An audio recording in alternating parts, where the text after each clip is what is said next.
여러분 안녕하세요. 서울경제신문 뉴욕 특파원 김영필입니다. 이제 내일 조 바이든 대통령이랑 공화당 지도부, 의회 지도부들 모여서 부채 한도 협상 날이죠. 하루 전이죠. 오늘이 하루 전인데 증시는 좀 오늘 전반적으로 상승했습니다. 오전에는 좀 약간 갈피를 못 잡고 헤매긴 했었는데 내일 좀 상황을 좀 봐야 되겠죠. 어떻게 될지. 마카시는 오늘도 진전이 전혀 없다. 백악관이 전혀 진지하지 않다 이렇게 얘기를 했어요. 근데 그 전에 이제 바이든은 낙관적으로 생각한다. 주말에 그렇게 얘기를 하기도 했었죠. 그래서 상황은 조금 더 계속 보는 게 맞겠습니다. 인내심을 가지고 조금 더 보시면 될 것 같아요. 지금으로서는 최악의 상황을 생각하기보다는 계속 그 직전까지 조금 어려움이 계속 오르락내리락이 있을 수 있다. 업다운이 있을 수 있고 변동성이 없을 수는 없습니다. 협상이라는 게 갑자기 하루 만에 될 거였으면 진작에 됐겠죠. 그러니까 이제 그런 변동성이 있다고는 보되 큰 틀에서는 좀 낙관적으로 보는 시각을 아직은 유지해야 되겠다. 그리고 그게 맞을 것 같다. 그런 말씀 전해드리면서 오늘 3분 원스트리트 시작해 보겠습니다. 오늘 제목은 좀 이렇게 꼽아봤습니다. 라파엘 보스틱 애틀랜타 연방준비위원 총재가 오늘 이렇게 얘기했습니다. 침체가 와도 금리를 안 내릴 거다. 이 얘기는 사실 작년부터 계속 그럴 것이라고 추정은 했었죠. 근데 가장 최근에 가장 정확하게 워딩상으로 침체가 와도 금리를 안 내릴 거라고 얘기한 거는 가장 최근에는 없었던 것 같습니다. 그래서 좀 이렇게 눈에 많이 띄죠. 물론 이제 보스틱 혼자 연준을 다 좌지우지하는 건 아니지만 어쨌든 그런 명확한 멘트를 했다는 거. 이 얘기를 왜 전해드리냐면 자꾸 이제 금리 인하 부분과 연결되기 때문에 이 부분을 잘 봐야 되겠습니다. 그리고 이제 튜더 존스가 오늘 CNBC랑 인터뷰를 했는데 오늘 참고할 만한 얘기들을 많이 했어요. 그래서 그 내용 같이 한번 전해드릴 수 있도록 하겠습니다. 그래서 오늘도 본격적인 방송 전에 아침부터 찾아주신 여러분들 또 인사 한번 드리고 시작하겠습니다. 라멘트님, 눈 나빠져 뒤로 가서 봐님, 빅보스님, 우정현님, 내맘심쿵님, 맴맴님, 천사루시퍼님, 나르는 페가수스님, 이신의 막내님, 키는 작지만 깊은 생각님, 신영기님, 입큰 개구리님, 라이언 데디님, 써디님, 얌생이님, 꽃교영님, 김종욱님까지 모두 감사합니다. 오늘 지수는요, 나스닥은 한 0.6%, S&P 500, 다우는 0.3, 0.14% 정도 상승을 했습니다. 다우지수는 오전에 잠깐 하락했을 수도 있었는데 그 이후로는 좀 계속 좋았고요. S&P 보시면 맵으로 좀 보시면 구글이 오늘 좀 하락했고 아마존 상승했습니다. 메타도 한 2% 넘게 올랐네요. 테슬라가 1% 가까이 빠졌고 애플도 조금 하락했다. 그 정도. 오늘 연준 인사들 발언이 꽤 있었습니다. 한 4명 정도 되는 것 같아요. 더 있었는지도 모르겠습니다. 왜냐하면 이게 얘네들도 언론 인터뷰하는 것까지는 다 안 잡힐 때도 있거든요. 그래서 그날 봐서 갑자기 나왔네? 그럴 경우도 있어서 그런 것까지 합쳤더니 오늘 최소 4명 정도 됐습니다. 여러 얘기들을 많이 해서 그 내용부터 하나씩 좀 알아볼게요. 그리고 참고삼아 이거 하나 보시면 좋을 것 같아요. 미국 정부가 전략 비축유 300만 배럴 구매한다는 내용이 있었습니다. 자, 이제 먼저 애틀랜타 연방준비은행 요거부터 한번 보실게요.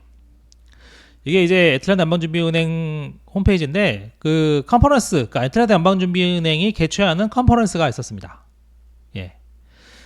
보통 이제 컨퍼런스 하면 미국도 이제 방송사들이 가서 중계도 해주고 인터뷰도 사이사이에 인터뷰도 하고 보통 그렇거든요.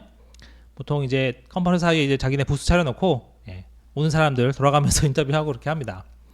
그래서 이제 애틀랜타 연방준비은행이 이번에 주최했으니까 라파엘 보스틱이 기조연설도 하고 사이사이에 CNBC랑도 인터뷰도 하고 블룸버그랑도 하고 그랬어요. 오늘 보시면 그래서 이제 보스틱이 CNBC랑 아침에 인터뷰를 했거든요. 이런 얘기를 했습니다. 인플레이션이 빠르게 내려오지 않고 있다. 금리 인하는 정말 맞지 않은 얘기다. 그러니까 올해 금리 인하는 정말 없을 거다. 이런 얘기를 또 짚어서 얘기했어요. 근데 이제 그런 얘기도 합니다. 애틀랜타 연방준비은행 안에서도 여러 가지 사람도 있을 거 아니에요. 시장도 마찬가지고 이코노미스트들도 마찬가지고 다 마찬가지입니다. 누구는 약간 보수적으로 보는 사람이 있고 누구는 진보적으로 보는 사람도 있죠. 예를 들면 인플레이션이 빨리 내려올 거라고 생각하는 사람, 그리고 늦게 내려올 것이라 생각하는 사람, 경기 침체가 올 거라 보는 사람, 안 온다고 보는 사람. IB도 성향마다 다르죠. 골드만삭스는 좀 긍정적으로 보고 모건 스탠리는 계속 다 아시겠죠, 부정적으로 보고. 그게 기관 차이, 사람마다 다 차이가 있습니다. 사람마다 다 성향도 차이 있잖아요. 그래서 MBTI 많이 하니까 MBTI도 다 사람마다 차이가 있으니까 전망도 개인의 그런 생각과 이거에 대해서 다 다르거든요.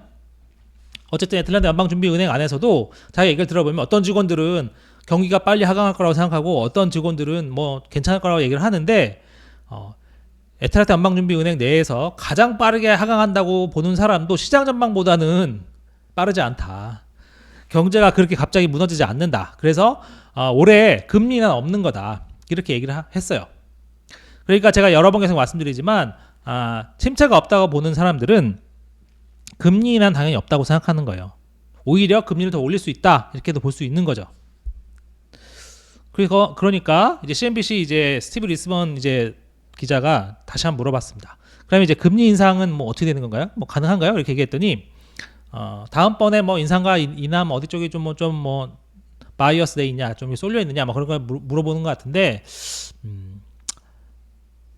올려야 할 수도 있다. 뭐 마이트 뭐 이렇게 뭐 조동사 써서 마이트 써서 뭐 올려야 할 수도 있을 것 같다. 왜냐하면 인플레가 지금 높다. 그리고 소비는 뭐 탄력적이고 노동시장도 타이트하지 않느냐. 올려야 될 수도 있다. 하지만 이게 내 기본 전망은 아니다. 그러니까 이제 그런 쪽에 상당 부분 리스크를 생각하고 있고 문을 열어놨지만 기본 전망은 아직은 아니다. 그 얘기는 기본 전망은 유지한다는 거죠. 왜냐하면 오늘 보스기 그런 얘기도 했거든요.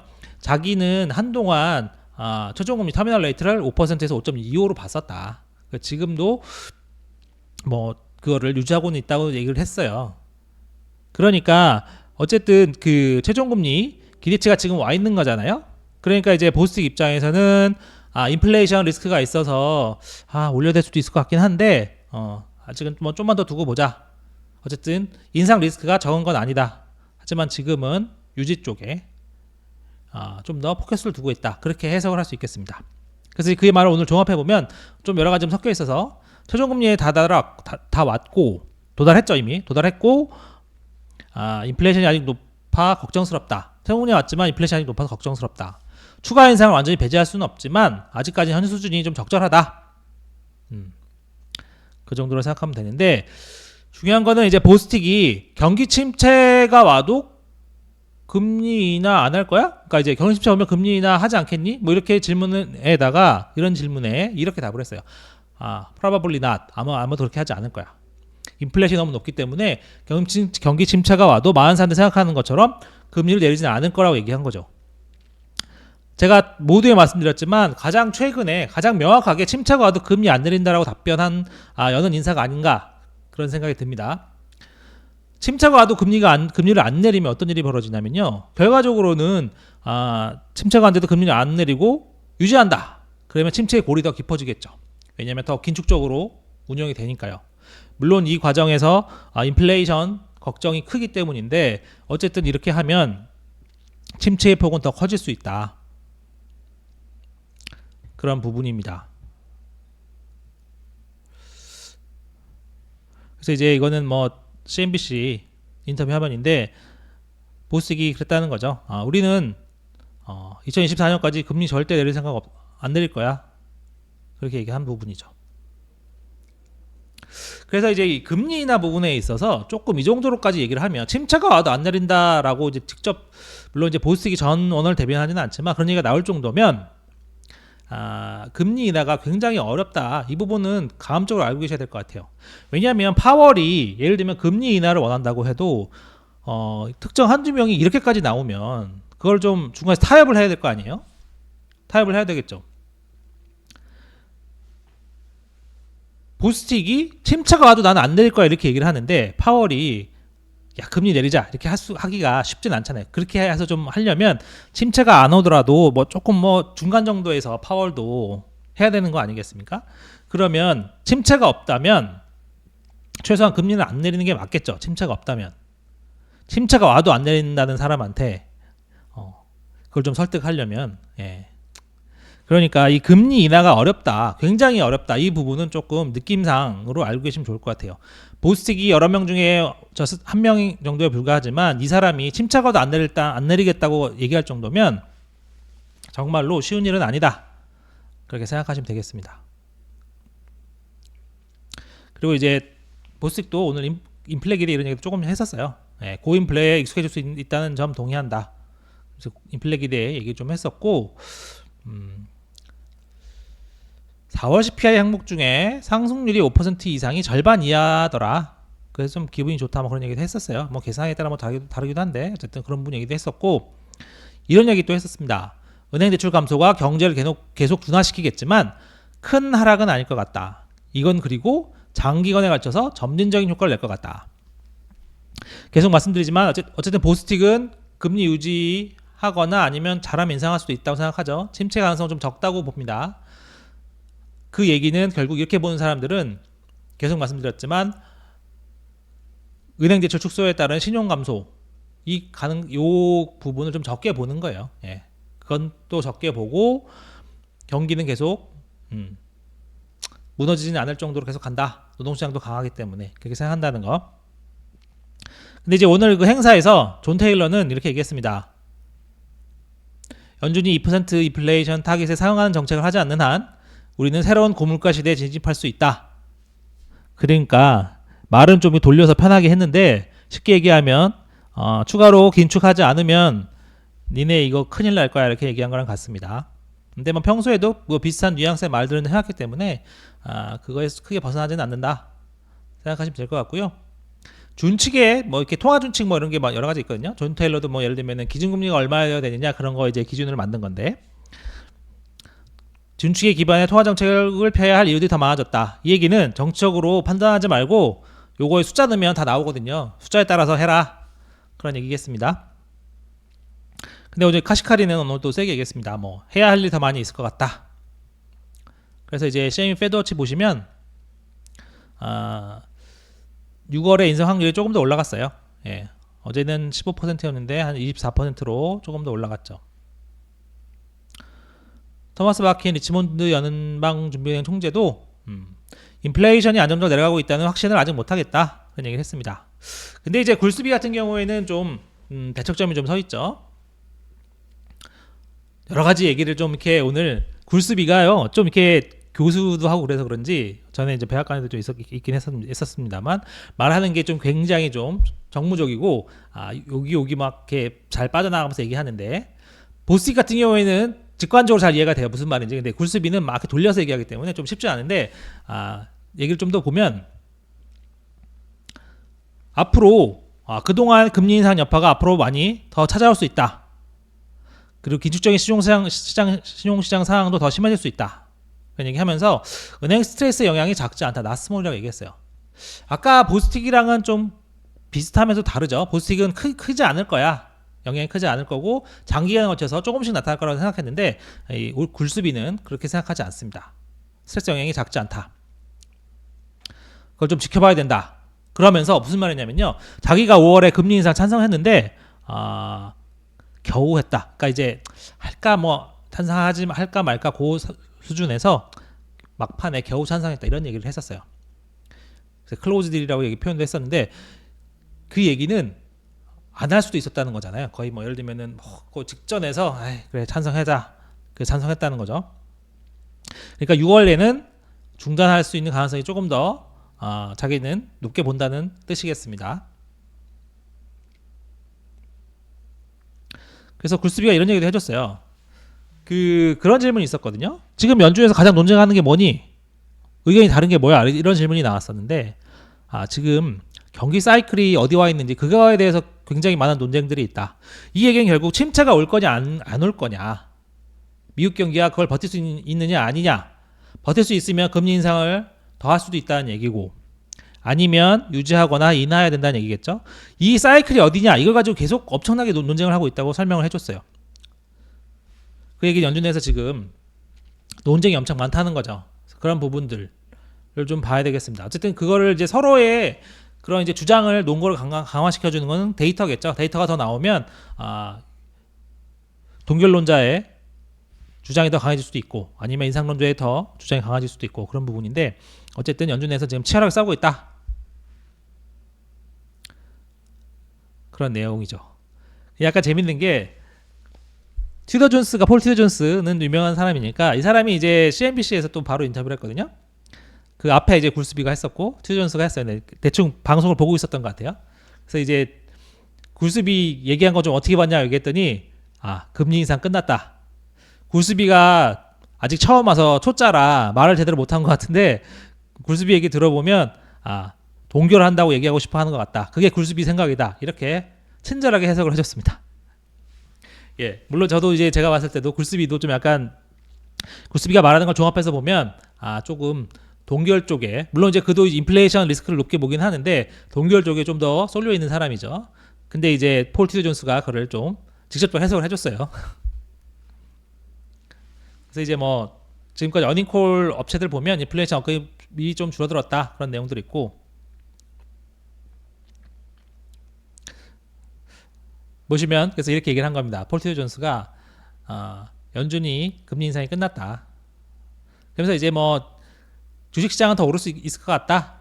뭐 그렇게 얘기는 했어요. 엄청나게 뭐 자기가 강세를 얘기하는 건 아닌데 왜냐하면 튜더 존스도 침체가 올 수 있다고 보고 있어요. 그래서 이제 엄청나게 강세하기보다는 올라더 전반적으로 올라오는 거고 그 다음에 뒤에 설명드리겠지만 AI에 대해서 엄청나게 기회를 보고 있더라고요. 그래서 그쪽으로 들어오는 그 자금 흐름 같은 거 그런 걸 봤을 때 전체적으로 봤을 때는 뭐 증시가 나쁘지 않을 수 있겠구나, 조금 더 올라갈 수 있겠구나 이렇게 생각을 하는 것 같아요. 근데 이제 오늘 나온 지표들 경제 지표들 좀 몇 개 있었죠. 뉴욕주 제조업 지수 엠파이어 스테이트 지수는 오늘 굉장히 안 좋았습니다. 마이너스 31.8. 블룸버그 이제 기치가 마이너스 3.9였거든요. 그건 얼마나 안 좋게 나온 겁니까? 이게 전달은 한 플러스 10 몇 정도 됐었거든요. 그러니까 전달보다 42포인트 넘게 빠졌어요. 그러니까 이게 코로나가 이제 2020년 3월 터지기 시작했으니까 그 직후 2020년 4월 이후 가장 큰 폭의 하락이라고 합니다. 물론 이제 엠파이어 스테이트 지수랑 뭐 이제 필라델피아 제조업 지수가 뭐 서로 이제 최근에 왔다 갔다 하기도 하고 좀 이렇게 그러긴 했었는데 어쨌든 너무 많이 빠지니까 조금 느낌이 좋지 않은 거죠. 그래서 이제 에나웡 블룸버그 이코노믹스 수석 이코노미스트가 이런 얘기를 했습니다. 인플레이션 쪽에서의 불안감에도 이 뉴욕 제조업 지수를 보면 연준 내 비둘기파들의 목소리가 좀 커질 수 있겠다 그런 얘기 했고요. 소비는 조금씩 계속 나왔지만 이제 부채가 자꾸 늘어요. 같이 한번 좀 보실게요.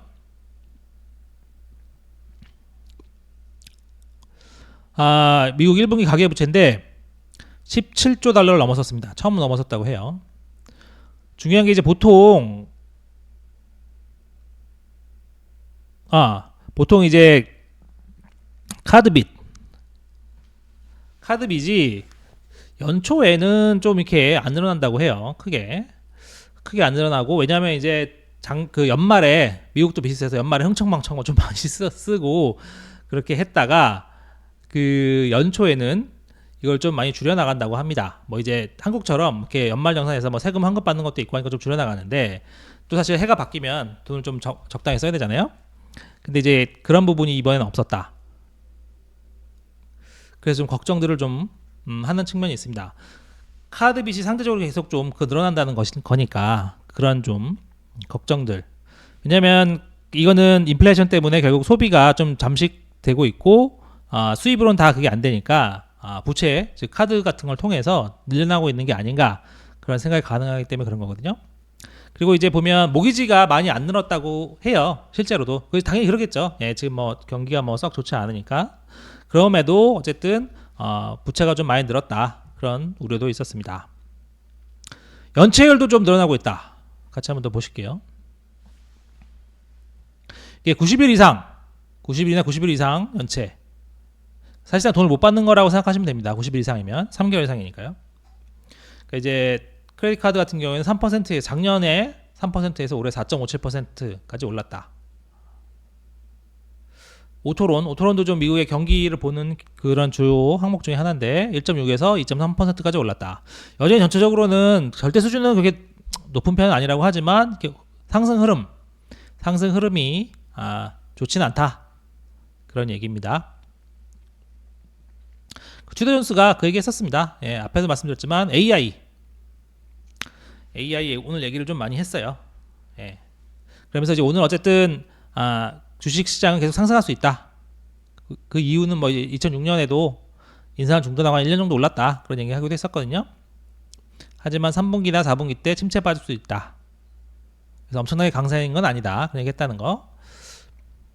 그래서 튜도 존스는 좀 자세히 설명해 줬는데 1950년대에 이제 인프라 투자, 그러니까 2차 세계대전 이후에 인프라 투자, 그 다음에 1980년대에 PC, 그 다음에 1990년대 인터넷 붐, 인터넷 등장 뭐 이런 걸로 3번의 엄청난 생산성 향상 사건들이 있었는데 그때마다 생산성이 1에서 3%씩 상승했다. 근데 이번에 챗GPT 이런 언어 모델 그리고 앞으로 인공지능 이런 것 때문에 5년간 생산성이 한 1.5% 뛸 수 있을 것 같다. 과거에 생산성이 급증하는 동안 주식시장은 매년 평균 15%씩 상승했다. 그러니까 결국 이제 생산성이 챗GPT나 AI 때문에 급증할 수 있다. 이건 이제 과거의 PC나 인터넷 그 시대에 필적할 만한 거다. 그 얘기는 어쨌든 생산성이 올라가면 당연히 기업들의 주가가 많이 뛰겠죠. 예. 특히 인공지능 관련 기업들도 많이 뛸 수 있을 거고 산업 전체적으로도 좋을 수 있을 겁니다. 특히 이제 인플레이션 부분도 생산성이 높아진다는 거는 상대적으로 임금이 낮아진다는 거죠. 일하는 것보다 임금을 많이 받으면 생산성이 좀 떨어지는 거겠고요. 당연히 거꾸로 일하는 것보다 임금을 좀 덜 받으면 생산성이 높다고 볼 수 있겠죠. 그 얘기는 결국 AI에 장기적으로 중장기적으로 투자할 필요 있겠다 그런 얘기일 수도 하겠습니다.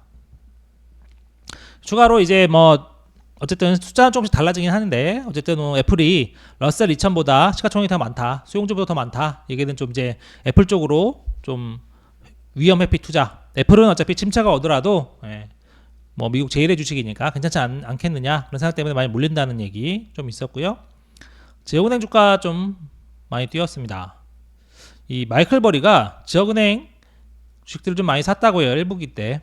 예. 뭐 꼭 이것 때문만은 아니겠습니다만 어쨌든 오늘 이런 또 기사가 나오고 하면 그게 이제 그 지역은행 투자자들을 한테 좀 의미하는 바가 있겠죠. 개인적으로는 당연히 지역은행 위기는 끝나지 않았다고 보지만 어쨌든 이런 그 공매도 이름난 공매도 하시는 분이 주식을 샀다고 했을 때는 어느 정도의 그런 뭐 시사점이 있을 수 있겠죠. 그리고 이제 부채한도 협상 같은 경우에 오늘 메카시가 좀 그런 얘기를 했어요. 이날 의회에서 이제 기자들을 만나서 근처에도 못 갔다. 협상이 전혀 생산적이지 않다. 그 전에 이제 주말 전후로 민주당과 백악관 측에서 좀 생산적이다. 그런 얘기를 했었죠. 그러면서 이제 메카시가 좀 화가 난 것 같습니다. 그쪽에서 자꾸 이제 밀어붙이는 것 같으니까 어떻게든 협상하는 쪽으로 밀어붙이는 것 같으니까 전혀 생산적이지 않고 합의 하나도 못했어. 그렇게 얘기를 한 거죠. 근데 이제 오늘 메카시 발언만으로 쫑 나는 거다, 뭐 꽝 나는 거다 이렇게 생각하시면 안 될 것 같고 어쨌든 메카시도 최대한 많이 양보를 얻어내려고 하는 것 같습니다. 양보를 얻어내려고 하는 좀 이런 그 수사적 발언, 수사라고 좀 생각하시면 될 것 같고 내일 상황을 조금 더 봐야 될 것 같아요. 내일 이제 어떤 서로의 코멘트를 하는지 그걸 좀 봐야 될 것 같고 제가 이제 맨 처음에 말씀드렸지만 타결되더라도 그게 뭐 순탄하게 타결되는 경우는 한 번도 없습니다. 그 정치 협상이기 때문에 더 중요하기도 하고 내년에 또 이제 어쨌든 대선도 있기 때문에 이게 쉬운 일은 아니에요. 타결되더라도 굉장히 뭐 힘들게 겨우겨우 될 것이다. 저는 이제 큰 틀에서는 이제 잘 될 거라고 보긴 합니다만 제가 계속 말씀드렸죠. 그 사이의 과정이 엄청 뭐 순탄하게 그러진 않을 것이다. 어쨌든 내일 상황을 조금 더 보면 알 수 있을 것 같아요. 그래서 이제 월스트저널 이런 데서도 그런 얘기를 걱정을 많이 합니다. 시간이 좀 많이 부족하다. 예전에 비해서 좀 너무 늦게 시작했고 시간이 좀 부족하다. 그래서 이제 혹시라도 잘 안 될 경우를 걱정하긴 하는데 어쨌든 마지막까지 인내심을 갖고 조금 지켜보는 게 좋겠습니다. 그런 말씀 드리고요. 그래서 이제 혹시 궁금하신 점 내용 있으시면 제가 답변 드릴 수 있는 내용은 답변 드릴 수 있도록 하겠습니다.